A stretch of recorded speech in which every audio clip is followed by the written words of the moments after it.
Well, the warmer temperatures have started to sneak back in, and so have some of the blooms you can expect to see in the spring.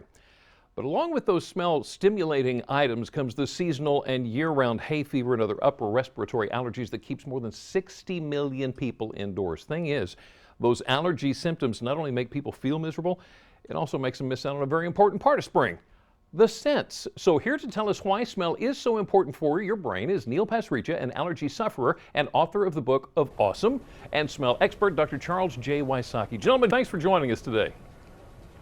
Thanks for having us. Okay, now let me ask you real quick, is smell really that important to memory and such? Smell plays a major role in memory. In addition to memory, it's important for regulating our moods and emotions. Smell is also important to act as a warning agent. That's why the natural gas companies put chemicals in to warn us of the danger we should investigate or evacuate. Smell is also important when you go to the refrigerator and pull out some leftover meal. You want to smell it first. If it smells bad, don't eat it.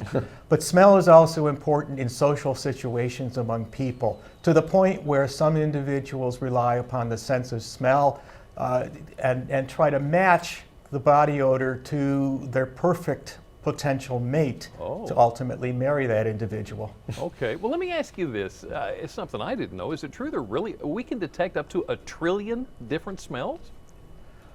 That's a hypothetical, but yes, up to a trillion. They haven't been made yet, but they certainly can be made. Right. It also plays a vital part to our enjoying our food. Oh, absolutely, absolutely. And you can experience this firsthand next time at the dinner table, or ready to sip from the glass of wine or apple juice or whatever. Just plug your nose, take the bite or take a sip. Right. And you will experience what an individual who is suffering from allergies, especially severe allergies, would be experiencing. And that is, it just doesn't taste the same. What we really mean is it just doesn't have the full aroma because the sense of smell is not working properly. Okay, so Dr. Wysocki, is this truly another area that men and women are simply different? Yes. The bottom line is women have a much better sense of smell than do men. That's certainly true when it comes to identifying smells. It is certainly true when it comes to rating the intensity or the pleasantness of smells. And it's certainly true when it comes to detecting human body odors. It's really difficult to block human body odors in the nose of women, whereas it's fairly simple to do so in the nose of men. How about that? Doctor, thank you so much. Neil, let me ask you this. Now that we know all this about smell, I guess smell really can trigger happiness. Tell me more about that. Well, it can trigger happiness, especially this time of year. You know, spring has sprung. You know, we're getting closer to all those beautiful smells of spring, unless you're one of the millions and millions of people like me who suffer from seasonal allergies. This time of year, I mean, I love spring, but I wake up and I got the runny nose. You know, I got the sneezing. That's my first start of the day. So what the Happy Smells campaign really is all about is saying to people, you know what, get rid of those symptoms first, and then enjoy all the smells of spring. So enjoy, you know, we know the importance of it, now enjoy the smell of freshly cut grass, enjoy the smell of the bed sheets that you've had hanging on the clothesline in the backyard, you know, enjoy the smell of rain on a hot sidewalk.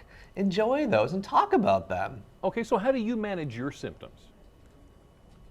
I get up in the morning, I head to the bathroom, I use my Nasacort nasal spray, I clear my allergy symptoms away, and then once I've done that, I can really enjoy the day. And this time of year, I really do think is the best time. You know, you can see the daffodils coming up out of the gardens. Yeah. You can see people painting the outside of their houses. Hamburgers smell wafting over the backyard fence. There is so many about them. In fact, we want people to start talking about them. We started a hashtag called #HappySmells on Twitter, so we can get everybody talking, Jimmy, about what smell is most enjoyable to them at this time of year. Yeah, tell me more about that. Why is the Happy Smells campaign so important to you?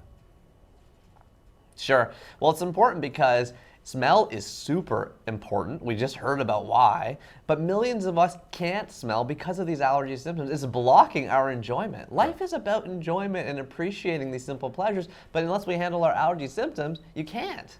And so we've got two resources for your audience. First, nasacort.com, find out more. And second of all, #HappySmells. Go online, tell us what makes your kind of your day this time of year, and then we're going to share and talk about them all. All righty. Neil Pasricha, Dr. Wysocki, thank you so much for your time this afternoon for an incredibly important topic. Now, if you'd like to know more about it, all you have to do is go to our website, WBOC.com, and click on our picture at the top of the page. Now, one place here on Delmarva that you can go and take in a huge variety of smells is the Salisbury Zoo. In fact, did you know the zoo was actually the indirect result of a catastrophe? Still ahead, you're going to learn more about that, plus how far this Delmarva treasure has come in the past 60 years. And Delmarva Life's Sean Stryker gives us a preview of their new state-of-the-art facility. Sean? Jimmy, at just about $2 million, it was the most expensive upgrade to the zoo ever, but it was also one of the most needed. Coming up, we'll take a look at why and what makes this building so unique. Delmarva Life, we'll be right back.